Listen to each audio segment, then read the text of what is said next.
the BBC? Well, I guess I have to. You know, why not? Because they defrauded the public, and they've admitted it, and their top echelon. Director General and the CEO This is resigned. within one of our great allies. You know, this is supposedly our great ally. BBC, the government has a chunk of that one, I guess. But that's a pretty sad event. They actually changed my January 6th speech, which was a beautiful speech, which was a very calming speech, and they made it sound radical. And they actually changed it. What they did was rather incredible. They're showing me the results later on, the results of what they did, how they butchered it up.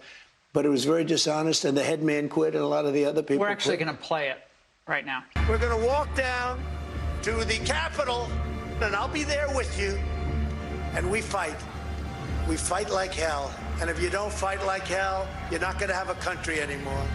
And after this, we're going to walk down, and I'll be there with you.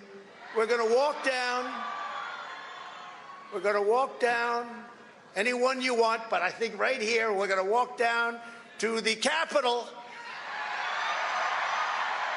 and we're going to cheer on our brave senators and congressmen and women, and we're probably not going to be cheering so much for some of them. But tonight you are saying to our viewers that you will go forward and file a defamation lawsuit against the BBC. Well, I think I have an obligation to do it because you can't allow people to do that.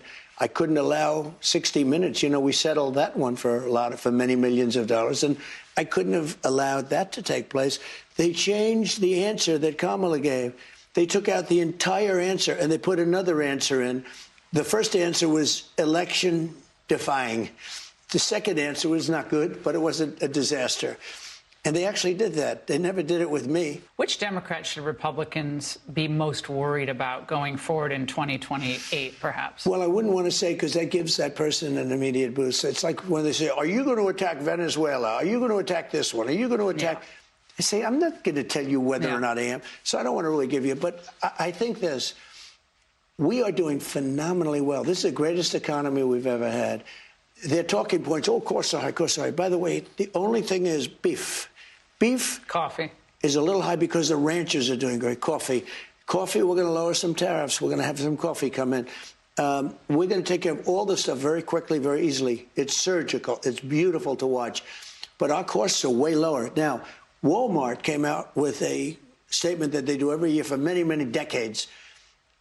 And they said that a Thanksgiving meal costs 25% less this Thanksgiving, coming up, think of that, than it did last Thanksgiving under Sleepy Joe Biden. That's a 25% reduction. I think that's right. And if you remember when I first came in, the first 2 days I had a news conference, eggs, they were hitting me with eggs. Eggs had quadrupled in price. And they're screaming at me. I said, I just got here. I didn't know about eggs. And Brooke Rollins, our agricultural commissioner, secretary, did a great job. And now eggs are what they were. We got eggs down. We get it all down. But our prices are much lower. Their line is price is affordability. That's the new word, affordability. It's much less expensive under Trump. And I haven't been here long. 9 months is not a long time. But look at what I've done to energy. Look at the price of gasoline. Going from $4.50 to $2.50 or $2.70, it's going to be $2 gasoline. People want affordable. Well, the economy is my thing, and we have the greatest economy in history. Are Republicans not selling it enough? Yes, the Republicans don't talk about it. So they need to do a better job on Capitol Hill. The Democrats give false talk, and the Republicans, and I say it all the time, Republicans have to talk about the fact that prices are down. The Walmart thing is very important.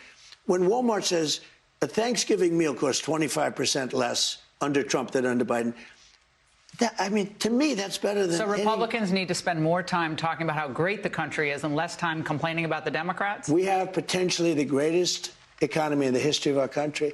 We have, again, Biden did in just a short period of time. Biden couldn't raise anything. No investment. I think investment went out of our country. I'm now at almost $18 trillion in 9 months. That's the biggest in the history of the world. China's never done it, never done anywhere near that. And all that money is coming in. It's investment. It's building auto plants. It's building AI plants. By the way, we're leading China by a lot on AI. We have potentially the greatest Already it is. But when these things open up, there's never going to be a country like what we have right now. And does that the mean Republicans have to talk about it, Laura. And does that mean the H-1B visa thing will not be a big priority for your administration? Because if you want to raise wages for American workers, you can't flood the country with tens of thousands or hundreds of thousands of foreign workers. You also do have to bring in talent. When we a have country plenty of talented people no, here. you don't. No, you don't. We don't have talented people here? No, you don't have. You don't have certain talents, and people have to learn.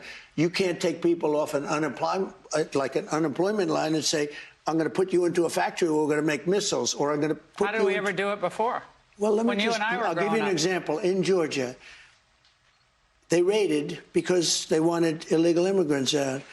They had people from South Korea that made batteries all their lives. You know, making batteries are very complicated. It's not an easy thing and very dangerous. A lot of explosions, a lot of problems. They had like 500 or 600 people, early stages, to make batteries and to teach people how to do it. Well, they wanted them to get out of the country. You're going to need that, Laura. I mean, I know you and I disagree on this. You can't just say a country's coming in, going to invest $10 billion to build a plant, and going to take people off an unemployment line who haven't worked in 5 years, and they're going to start making missiles. It doesn't work that way.